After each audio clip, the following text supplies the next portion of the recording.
نبی کی طاقت کو دیکھتے ہیں, نبی کی سخاوت کو دیکھتے ہیں, نبی کے جود و کرم کو دیکھتے ہیں, تو بریلی کی جدائی سے جھوم کر کے اعلان فرما رہے ہیں, واہ کیا جود و کرم ہے, واہ کیا جود و کرم ہے, شہ پتہ تیرا سنتا ہی نہیں مانگنے والا, علی سنتا ہی نہیں مانگنے والا تیرا, تارے چلتے ہیں عطا کے وہ ہے قطرہ تیرا, تارے کھلتے ہیں سخا کے وہ ہے ذرہ تیرا, آسمان خان زمین خان زمانہ مہمان, صاحب خانہ لقب کس کا ہے تیرا تیرا, فرش والے تیری شوکت کا علو کیا جانے, خسروا عرش پہ اڑتا ہے تیرا تیرا, میں تو مالک ہی کہوں گا کہ ہو مالک کے حبیب, یعنی محبوب و محب نہیں تیرا. ہم پڑھے اگر ہم نبی کی عظمت کو دیکھے ہوتے, نبی کی سخاوت کو دیکھے ہوتے, تو ہم بوخلاتے نہیں, ہم بوخلاتے نہیں. یہ ساری نعمتیں اللہ نے دی ہیں, اور وہ دے کر کے ہم اور آپ کسی کو دیتے ہیں تو احسان دکھاتے ہیں, میں نے فلاں کو اتنا دیا ہے, میں نے فلاں کو اتنا دیا ہے. بڑے بڑے اخبار میں نام چھپتے ہیں اور بڑے بڑے لوگوں کے بیٹھ کر کے ڈیرے مارتے ہیں, حالانکہ ان کا یہ سب ہو جاتا ہے ہوا منصورہ کی شکل میں ہو جائے گا. اللہ تعالیٰ نے اپنے پاک کلام سورہ فرقان میں بڑی تفصیل سے ان نعمتوں کو بیان فرمایا ہے. رب نے فرمایا ہے, میرے بندے جب تم میری راہ میں خرچ کرتا ہے, اور اگر اس میں الذین هم یراؤون شامل ہوتا ہے, اگر وہ لوگ دکھاوا کیا کرتے ہیں, اگر تم نے دکھاوے کے لیے کیا ہے, اگر تم نے ناموری کے لیے کیا ہے, اگر تم نے اپنی واہ واہی کے لیے کیا ہے, تو حال یہ ہوگا کہ اگر تم نے کسی غریب کو پانی پلایا ہے, کسی کو روزہ افطار کرا دیا ہے, کسی کو شہری میں کھانا کھلا دیا ہے, کسی غریب کو کپڑا دے دیا ہے, تو ایسا ہوگا کہ ہم تمہاری اس محنت کو بیکار نہیں جانے دیں گے, اس لیے کہ تم نے ہماری راہ میں خرچ کیا ہے. لیکن اگر تم نے دکھاوا شامل کر دیا ہے, تو حال یہ ہوگا کہ جب تم نے دکھاوا شامل کیا ہے تو ہم تمہیں اس کے بدلے میں ہم دنیا میں دے دیں گے. اب ہم جب تمہیں دنیا میں دے دیں گے تو وہ انسان سمجھتا ہے کہ میں اللہ کے راہ میں خرچ بھی کرتا ہوں, اللہ کے راہ میں میں خرچ کر رہا ہوں, اور وہ دکھاوا کر رہا ہے. اب اس کی دولت بڑھ رہی ہے جو آخرت میں ملنے والی تھی, اب وہ دنیا میں ملتی جا رہی ہے. اب حال یہ ہوتا ہے کہ اب اس کے بدلے میں اس کا نتیجہ یہ نکلتا ہے کہ اب وہ دنیا میں وہ بڑھتا جا رہا ہے, اس کی دولت بڑھتی جا رہی ہے, اس کی قیمت بڑھتی جا رہی ہے, اس کا پریوار بڑھتا جا رہا ہے, اس کی شہرت بڑھتی جا رہی ہے, تو وہ بڑا خوش ہو جاتا ہے کہ میں نے دنیا میں خرچ کیا ہے, اللہ ہمیں یہاں بھی دے رہا ہے, اللہ ہمیں وہاں بھی ہمیں یہاں بھی نواز رہا ہے, ہمیں وہاں بھی نوازے گا. اب یہ ذہن میں غبار بھر جاتا ہے, اب وہ بڑا خوش ہو جاتا ہے, حالانکہ وہ یہ بھول جاتا ہے اِنَّ بَطْشَ رَبِّكَ لَشَدِيدٌ, اللہ کی پکڑ بے شک بہت سخت ہے. اب ایسے عالم میں جب کل میدان قیامت میں یہ اٹھے گا, اور اٹھنے کے بعد یہ اطلاع رہا ہوگا کہ ہم نے دنیا میں نیکیاں کی تھی, ہم نے غریبوں کو کپڑا پہنایا تھا, ہم نے غریبوں کو کھانا کھلایا تھا, ہم نے بھوکوں کو کھانا کھلایا تھا, ہم نے پیاسوں کو پانی پلایا تھا, ہم نے زکات فطرے کو خیرات میں دیے تھے. آج ہماری نیکیاں کام آ رہی ہیں. ایسے عالم میں جب اس کی باری آ جائے گی,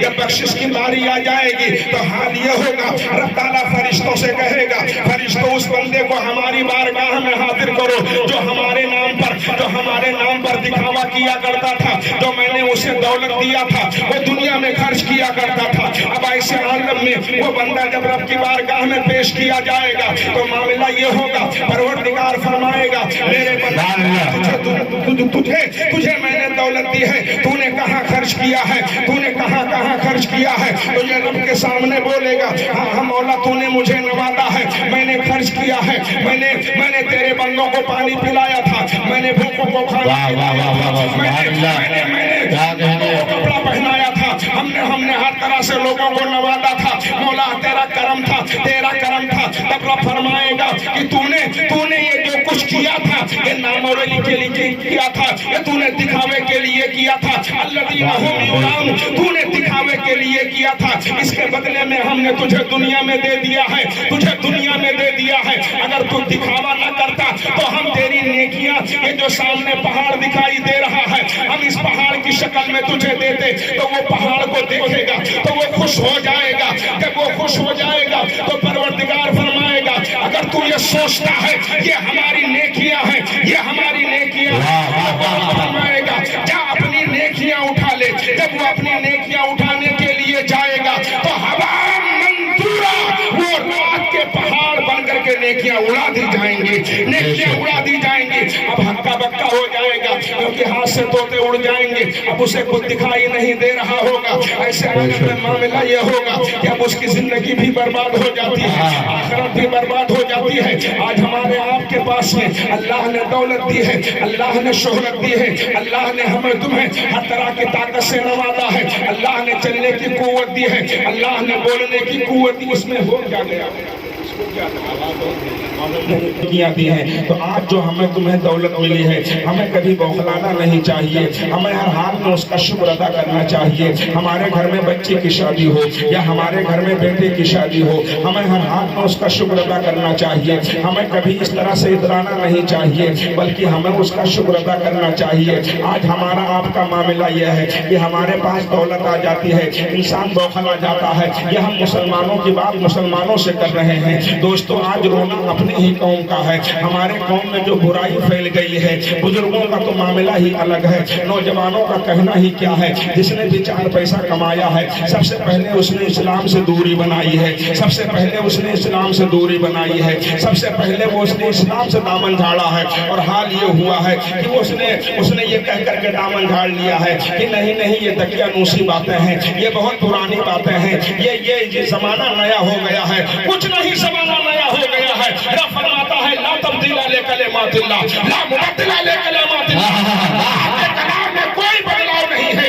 علامہ ڈاکٹر اقبال نے کہا تھا اے قول محمد قول خدا نہ بدلا جائے گا، بدلے گا زمانہ لاکھ مگر قرآن نہ بدلا جائے گا۔ نعرہ تکبیر، نعرہ رسالت، حضرت علامہ عبدالرشید صاحب قبلہ، نعرہ تکبیر، نعرہ رسالت۔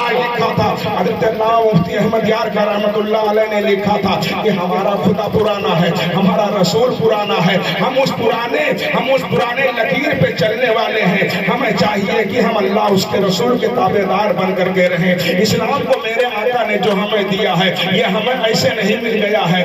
آج ہمارے قوم میں جو بلا گھستی جا رہی ہے، جس کے پاس چند پیسے آ جاتے ہیں، کوئی ڈی جے بجوا رہا ہے، کوئی رنگی نچوا رہا ہے، کوئی ناچ گانے کی منڈپ کو لگا رہا ہے۔ اور حال یہ ہوتا ہے ہمارے قوم کے نوجوان اس میں ڈانس کرتے ہیں۔ اپنے بیٹے کی ناچ کو باپ بیٹھ کر کے دیکھتا ہے، ماں بیٹھ کر کے دیکھتی ہے، بیٹا ناچ رہا ہے، بیٹیاں ناچ رہی ہیں۔ حال یہ ہے کہ زمانہ تباہ ہو کے رہ گیا ہے اور یہ ساری بلا بڑوں کے دروازوں سے آتی ہے۔ غریب تو ایسے ہی پس جایا کرتے ہیں، غریب ایسے ہی مر جایا کرتے ہیں۔ آج دیکھ لے ہر کوئی اس میں بوخلایا ہوا ہے کہ نہیں نہیں ہمارے گھروں میں یہ ہو رہا ہے، ہمارے گھروں میں یہ ہو رہا ہے۔ ساری چیزیں ان کا ہو گئی ہیں۔ حالانکہ میرے آقا نے نکاح کو بہت آسان بنایا تھا، نبی نے نکاح کو بہت آسان کیا تھا۔ جتنی ہی آسانی سے نکاح ہو جائے گا اتنی ہی اس میں برکت ہو جائے گی، اتنی ہی اللہ کی رضا شامل ہو جائے گی، رسول کی رضا شامل ہو جائے گی۔ لیکن آج ہمارا آپ کا معاملہ یہ ہے ہم نے نکاح کو کتنا مہنگا بنایا ہے، ہم نے خود اپنے بربادی کے گڈھے خود کھودے ہیں۔ اگر ہم دین اسلام پہ چلے ہوتے، اگر ہم فطرت پہ زندگی گزارے ہوتے، اگر ہم رسول کے کہے پر عمل کیے ہوتے تو یہ روزے پر دیکھنا ہمیں نصیب نہ ہوتا۔ آج جس کے پاس چند پیسے آ جاتے ہیں وہ سب سے پہلے یہی کام کرتا ہے، سب سے پہلے اسلام سے دامن جھاڑ لو تاکہ کوئی ہمیں مسئلہ نہ بتائے۔ سب سے پہلے اسلام سے الگ ہو جاؤ کہ ہمیں کوئی مسئلہ نہ بتائے۔ اب ان کے ذہن میں یہ بات ہی نہیں آ رہی۔ حضرت یہ ہمارے ذہن میں بات نہیں سمجھ میں آ رہی ہے کہ آخر یہ ہوا کیسے ہے۔ ہم شیخ صاحب نے کہا حضرت ہم نے سنا ہے کہ قرآن شریف میں یہ آیت ہے کہیں کہ جہنم میں انسان بھی جلیں گے پتھر بھی جلیں گے۔ بے شک سورہ ہو جائیے، سورہ تحریم کی آیت مقدسہ ہے۔ رب تعالیٰ فرماتا ہے یا ایھا الذین آمنوا قوا انفسکم واہلیکم نارا وقودھا الناس والحجارہ۔ پروردگار فرماتا ہے کہ تم اپنی جانوں کو، اے ایمان والو اپنی جانوں کو، اولادوں کو جہنم کے ایندھن سے بچاؤ جس کے ایندھن انسان اور پتھر ہیں۔ تو انہوں نے کہا کہ حضرت یہ انسان تو سمجھ میں آ رہے ہیں، یہ پتھر نہیں سمجھ میں آ رہے ہیں۔ تو میں نے انہیں دلیل دیا جو اعلیٰ حضرت سرکار فاضل بریلوی نے ترجمہ کیا، وہ ترجمہ کھول کر کے دکھایا، کنز الایمان کھول کر کے دکھایا۔ میں نے کہا اس کا جواب یہ ہے، میں انہیں جواب دیتا گیا، وہ خاموشی سے سنتے گئے، لیکن وہ ہیں مسلمان۔ انہوں نے کہا حضرت یہ ساری بات تو سمجھ میں آ رہی ہے لیکن یہ پتھر جلے گا یہ میرے سمجھ میں نہیں آ رہی ہے۔ تو میرے منہ سے یہی نکلا جب جہنم میں تم جلو گے تب تمہارے تمہارے سمجھ میں آ جائے گی. جسے اللہ کا کلام سمجھ میں نہ آئے وہ مسلمان کا نام کہا جائے گا.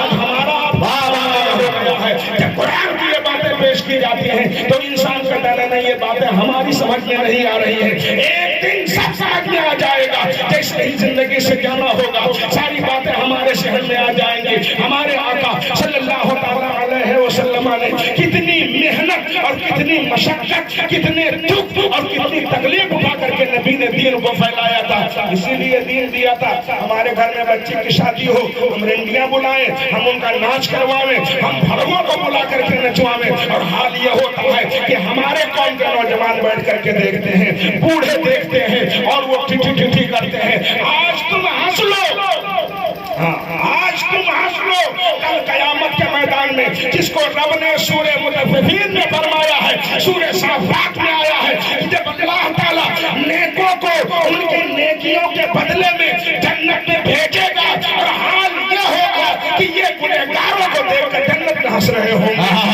پتا چلے گا کہ تمہارے گناہ کیا تھے, تمہاری نیکیاں کیا تھی. آج علماء بتا رہے ہیں ہم ٹٹی ٹٹی کر کے نکال دیتے ہیں. ہماری زندگی کا یہ مقصد نہیں ہے. ہمارے آقا صلی اللہ تعالیٰ علیہ وسلم نے کتنے ظلم سہے ہیں, نبی نے کتنی تکلیفیں اٹھائی ہیں. ہمارے آقا صلی اللہ تعالیٰ علیہ وسلم کے ماننے والوں پہ کتنے ظلم کے پہاڑ توڑے گئے ہیں آپ اندازہ نہیں لگا سکتے ہیں. حضرت یاسر اور ان کی بیوی حضرت سمیہ رضی اللہ تعالیٰ عنہ, جب انہیں ابو جہل آ گیا, عتبہ آ گیا, شیبہ آ گیا, مکے کے اور 12 سردار آ گئے, ان لوگوں نے آ کر کے کہا یاسر تم نے کلمہ پڑھ لیا؟ کہا. سمیہ تم نے کلمہ پڑھ لیا؟ بولے تو کہا اب یا تو دین چھوڑ دو یا تمہیں سزا دی جائے گی. تو کہا جو بھی سزا دو ہمیں منظور ہے. پھر ہوا کیا, حضرت یاسر رضی اللہ تعالیٰ عنہ کو 4 پاگل اونٹ منگائے گئے اور ان اونٹوں میں ان کے ہاتھ, دونوں ہاتھ کو الگ الگ باندھا گیا, پیروں کو باندھا گیا, اونٹوں کو دوڑا دیا گیا, بدن کے پر کھچے اڑ جاتے ہیں اور یہ سب رسول اللہ کے نظر کے سامنے ہوا. برداشت کر رہے ہیں. میرے آقا فرماتے ہیں اسمر صبر کرو صبر کرو. حضرت بی بی سمیہ رضی اللہ تعالیٰ عنہ یہ مذہب اسلام میں یہ وہ خاتون ہیں جو سب سے پہلے جان شہادت نوش کرتی ہیں. حضرت بی بی سمیہ کے شرمگاہ میں نیزہ مار کر کے آپ کو شہید کیا گیا اور یہ نبی کے نظر کے سامنے ہوا.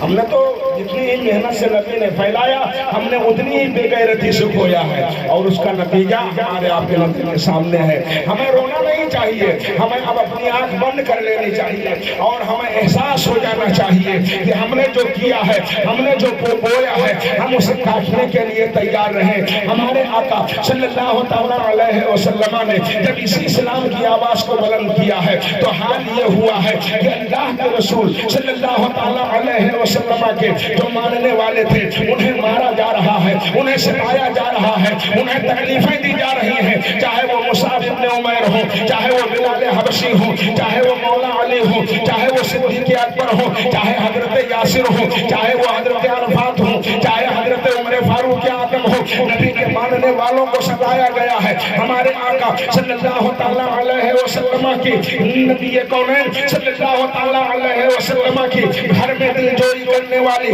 حضرت سیدہ خدیجہ رضی اللہ تعالیٰ عنہا نے جب ان کا انتقال ہو جاتا ہے, ابو طالب کا انتقال ہو جاتا ہے, اب اس کے بعد مکے والوں نے نبی پر ظلم کے پہاڑ توڑنا جب شروع کیے ہیں تو میرے آقا صلی اللہ علیہ وسلم مکے سے نکل کر کے طائف تشریف لے گئے. طائف کوئی آبادی نہیں تھی, یہ مکے ہی والوں کا ایک اپنی زبان میں پہلے فارم ہاؤس تھا. یہ لوگ وہاں گرمیوں کے دنوں میں جاتے تھے. آج بھی طائف کا علاقہ ہرا بھرا ہے. یہ لوگ وہاں جاتے 2-4 مہینے رہتے, ان کی زمینیں تھیں, ان کے مکانات تھے, یہ وہاں جاتے وہاں رہتے پھر اس کے بعد چلے آتے. وہاں 3 سردار جو پہلے سے تھے, ہمارے آقا صلی اللہ علیہ وسلم نے سوچا کہ یہاں سے نکل کر کے اگر ہم طائف چلے جائیں اور